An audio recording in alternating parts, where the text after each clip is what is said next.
Good morning and Shavua Tov. Tonight's Super Bowl night. The Rams are playing the Bengals.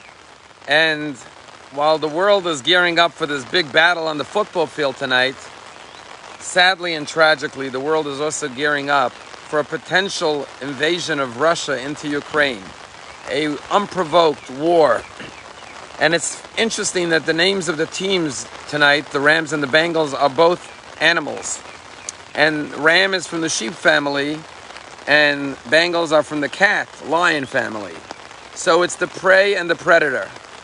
But what does Isaiah say? That one day there'll be a time that the wolf shall lie with the lamb, that the world shall learn to live in peace. And unlike tonight's game, which is for fun and sport, and all the players will shake hands at the end of the game, sadly, the war and the potential invasion of Russia into Ukraine reminds us that human beings sometimes can be worse than animals, and that the predator can just try to attack the prey because it's capable, because it seeks more power and aggression.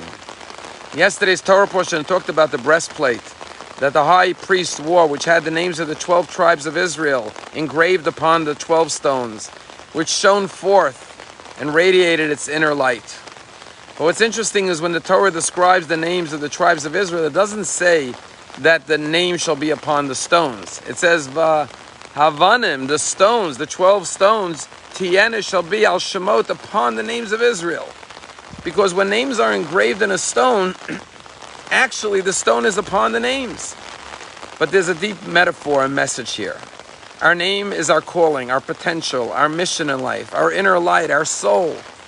The stone is the body. And sometimes the body can conceal the inner light of our soul. Sometimes our bodily instincts and desires can, God forbid, conceal and obscure our inner light.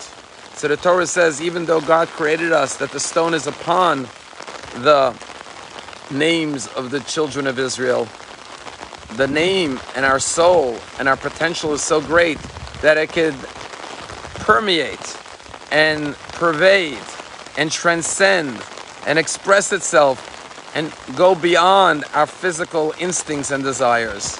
And when we see the desire of man and the lust for power and control and dominance, and we see the way the predator attacks the prey, and the way Russia has amassed 100,000 troops on the border of Ukraine, we have to pray for a day that Isaiah's prophecy will be fulfilled, that the wolf will lie with the lamb.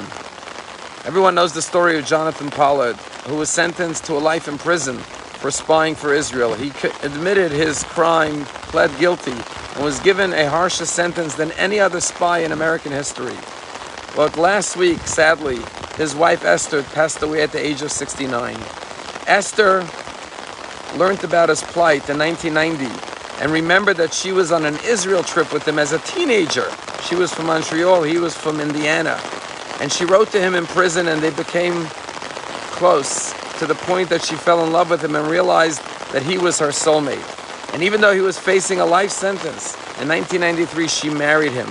And for the next 22 years she advocated all around the world for his freedom until he was pardoned after 30 years in 2015. But under the laws of parole, he had to stay in the United States, and it was only in 2020 that together they realized their dream and came to the land of Israel. Sadly, last week she passed away. And before she died, she was laying in her hospital bed. Jonathan was holding her hand.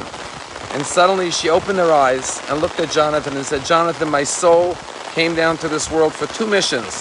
First one was to bring you home to the land of Israel. And the second mission was to bring you home as a proud Jew. I fulfilled my missions, and now I can go home myself. She closed her eyes and passed away. Every person enters into this world for a mission. Sometimes there are great challenges that lie ahead of us, but the power of the soul is so great, the human spirit, the divine aspect of our being, that it can overcome all challenges and fulfill its mission and its destiny in the world.